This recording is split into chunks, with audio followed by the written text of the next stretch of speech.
그래요. 우리 아이들이 있는데 여러분, 아이들이 모든 것을 다 잘할 수는 없어요. 그렇죠? 아이들에겐 반드시 하나님이 주신 재능이 있다고요. 그죠? 뭐 우리 아이들뿐만 아니라 우리 모두에게 그런 하나님이 재능을 주셨어요. 하워드 가드너 교수라는 이제 유명한 그 하버드 대학교 교수님이 다중지능 이론이라는 그런 이론을 제시했습니다. 이게 뭐냐면은 우리 아이들이 모든 것을 잘할 수는 없다. 각자에게 특별한 재능이 있다. 그것을 발견해 주는 것이 참 교육이다. 근데 세상 교육은 그런 교육이 없어요. 세상 교육은 국어, 영어, 수학, 사회, 과학 이런 걸 다 잘해야 돼요. 평균 몇 점 맞아야 됩니까?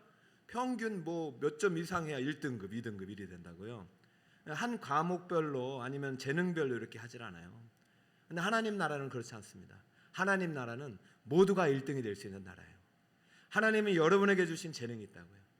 여러분에게 주신 꿈이 있고 각자에게 주신 달란트가 있는 줄 믿으시기 바랍니다. 자, 우리가 예수님을 믿는 것 중에서 가장 행복한 것은 예수님이 우리와 똑같은 시절을 보냈다는 것이죠. 오늘 낮에 제가 구유에 누인 아기 예수님을 소개했는데 구유의 의미를 오늘 충분히 말씀드렸어요. 그것이 우리의 마음을 닮았다고 그랬어요. 우리의 죄로 인하여 무너진 마음.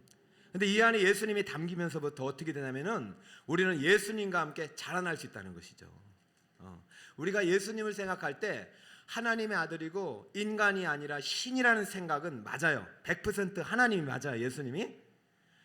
여러분이 영아부부터 유아, 유치, 유년, 초등, 중고등부까지 예수님을 배웠어요.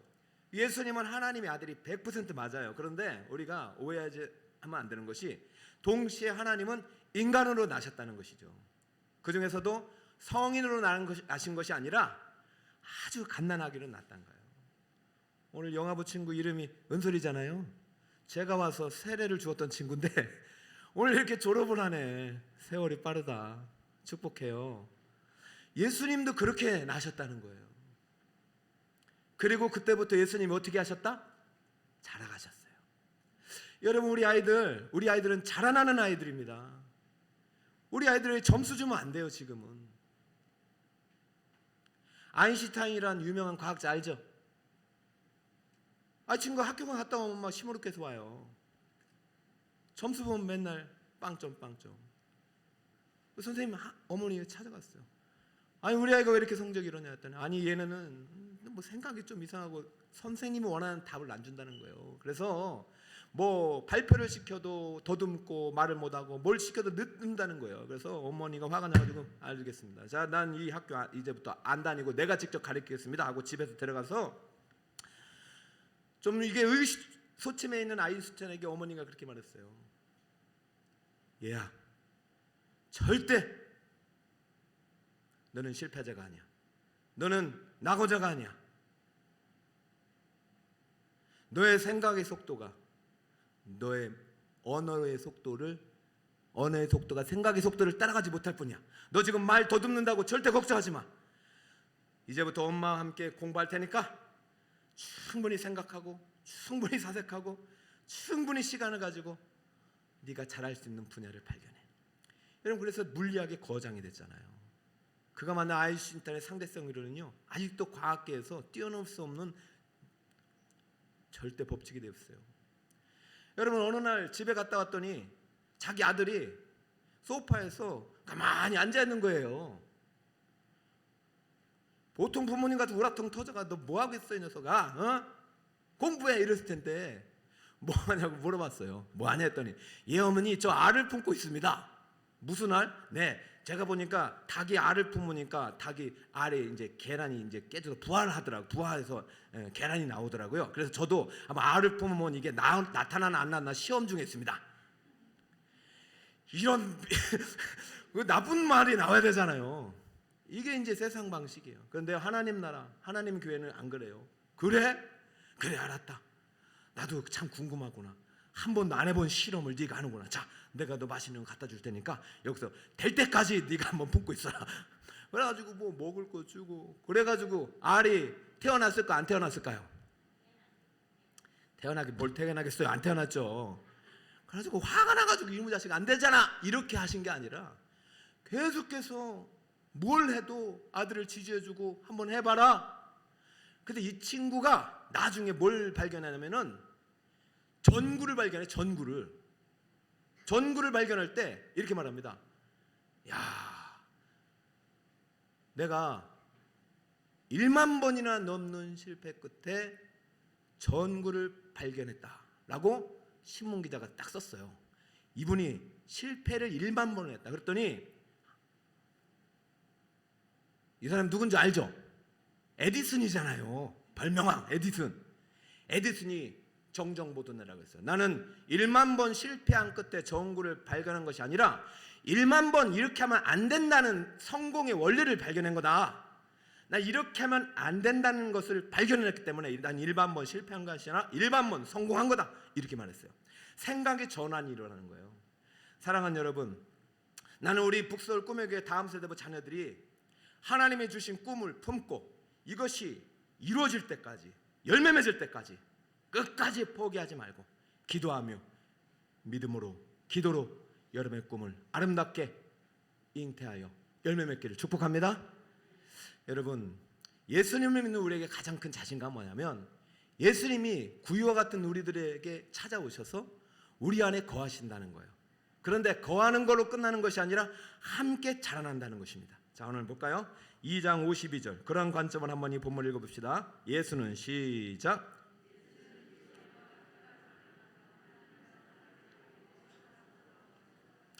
오해하시면 절대 안 됩니다.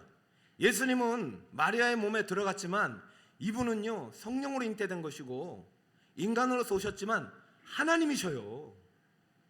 우리가 믿는 분은 마리아가 태어나서 갓난아기 코 올리기부터 해서 어린이 되다 보니까 고향 사람들은 인정하지 못했을지 몰라도 이분은 100% 하나님이시란 말이에요. 그런데요 인간으로 나오셔서 자라나셨다는 사실. 왜? 그분은 우리와 함께 자라기 위해서.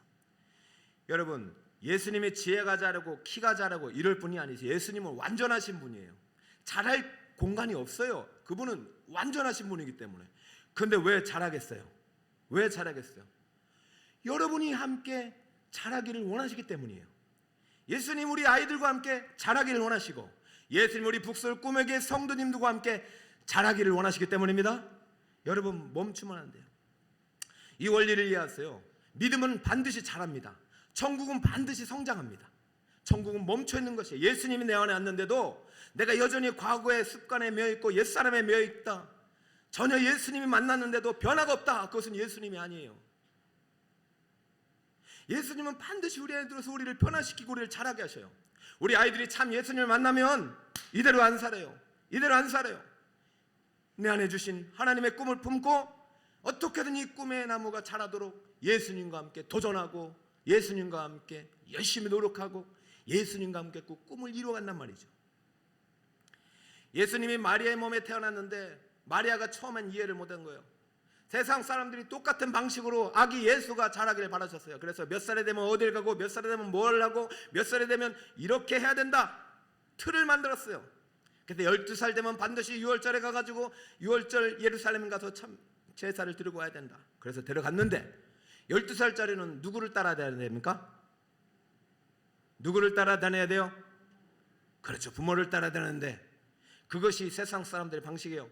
우리 친구들 중에 초등부를 졸업하는 친구들에게 말씀드리고 싶습니다. 이제 여러분들이 지금까지 선생님을 따라 부모를 따라왔다면 이제부터는 여러분이 예수님을 따라가시는 친구들이 되시길 축복합니다.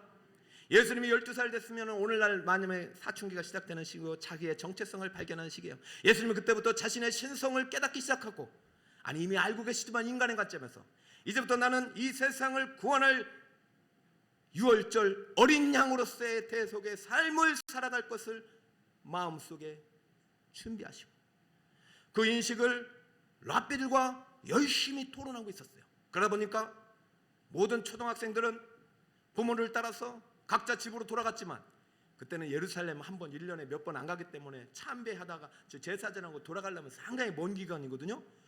아기 예수가 그렇게 토론하다가 부모를 놓쳐버렸어요. 부모님도 아기 예수가 따라올 줄 알고 그냥 기다리고 있었는데 예수가 안 따라오네. 그래가지고 예수님 찾으러 부모님이 가다가 저 예루살렘 성전에서 선생님들하고 대화하는 예수님을 만난 거예요. 그러자 부모님이 혼냈죠. 예수야, 어찌하여 네가 부모님을 고생시키고 걱정시켰느냐? 어찌하여 부모님이 말대로 따라 안 왔느냐? 이게 세상 방식이죠. 세상 방식은 세상이 정해진 틀대로 가야 돼요. 어느 학교 가야 돼요. 어느 기업에 들어가야 그래야 성공인 거예요. 그러나 하나님 방식은 그렇지 않습니다. 하나님 방식은 잘 안 하는 거예요.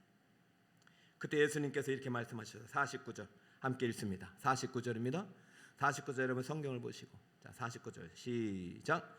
예수께서 이르시되 어찌하여 나를 찾으셨나이까? 내가 내 아버지 집에 있어야 될 줄을 알지 못하셨나이까 하시니. 50절 시작.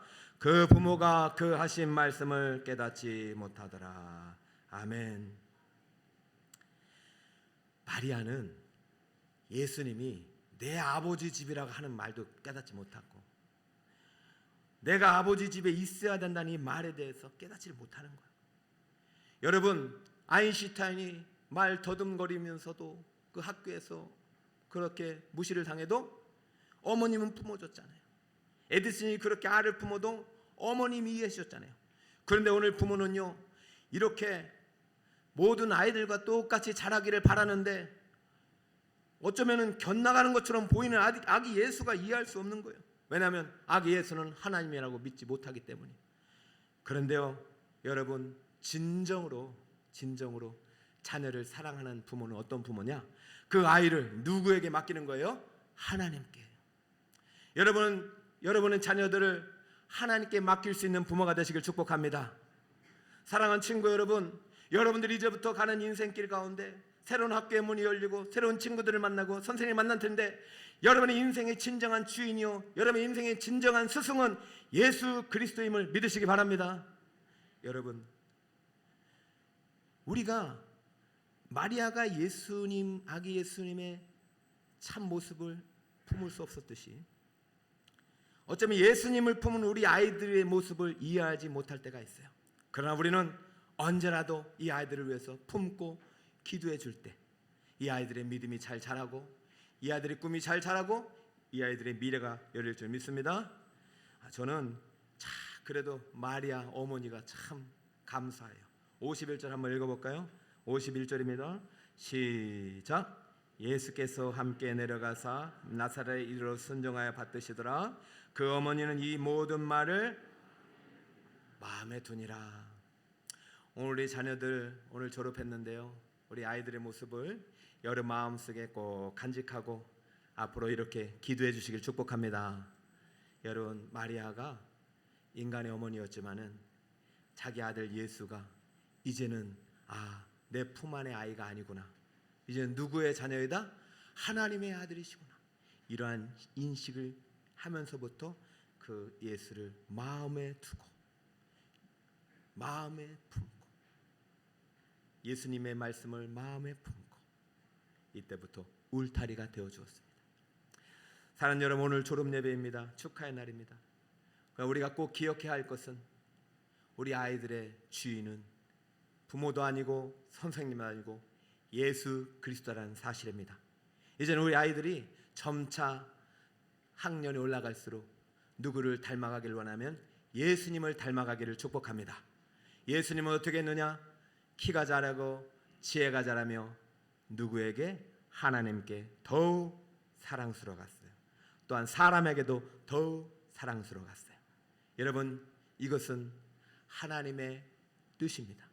우리 아이들이 이제부터 하나님께 더 사랑받는 친구들 되시기를 축복합니다.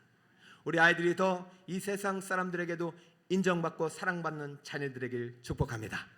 그러려면 누가 필요하면 마리아처럼 마음으로 품고 기도해주는 누군가가 필요합니다. 제가 특세를 준비하면서 늘 마음에 걸리는 것은 우리 초등부 친구들 중에는 또 믿지 않는 부모님들 중에 또 교회를 전도해서 온 분들이 있어요. 그래서 원래는 부모님과 함께 기도해 주려고 했는데 없잖아요. 우리 초등부 친구들 담당하는 선생님들 꼭 새벽에 나오셔서 아이들이 축복기도 받는 그 자리에 함께 마음으로 품어주시기를 축복합니다.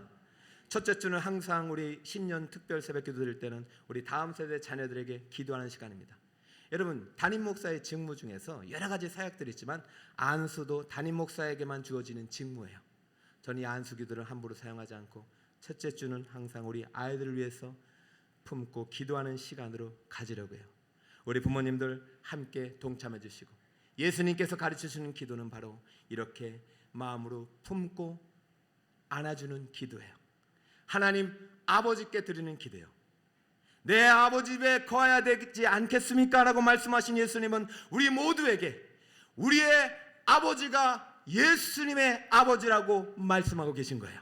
그러므로 저는 예수님이 지혜와 키가 자랐듯이 우리 북서울 꿈의 자녀들의 믿음의 키와 믿음의 지혜가 잘 자라길 축복합니다.